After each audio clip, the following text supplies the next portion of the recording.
হ্যাঁ, মার খুব অ্যানিমিকার আসলে, তো খুব বাড়াবাড়ি হয়েছিল। আর প্রথমে যে ডক্টরদের দেখাচ্ছিলাম খুব বাজে কিছু প্রেডিক্ট করছিল যে ক্যান্সারাস হতে পারে এরকম। আচ্ছা, তো তারপরে মাকে রেখে বলি আর তো নেক্সট কনসালটেশনে যাই, মানে সেকেন্ড ওপিনিয়ন নিতে। তখন দেখা যায় না, অ্যানিমিক ঠিকই, কিন্তু যেরকম ওনারা প্রেডিক্ট করছিলেন যে খুবই খারাপ কিছু ক্যান্সারাস হতে পারে সেরকম না।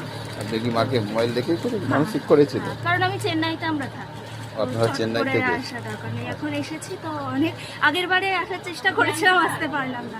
এবারে অনেক কি করে মা কি এখন আগের থেকে সুস্থ আগের আছে? থেকে মানে ট্রিটমেন্ট চলবেই, উইকনেস আছে কিন্তু এখন ঠিক আছে, মানে রিকভারি করছে না। এবং আরও একটা মানসিক আছে, সেটা এখন আমি বলবো না, তো আশা করি সেটা পূরণ হলে আবার আসবো। ঠিক আছে, জয় মা।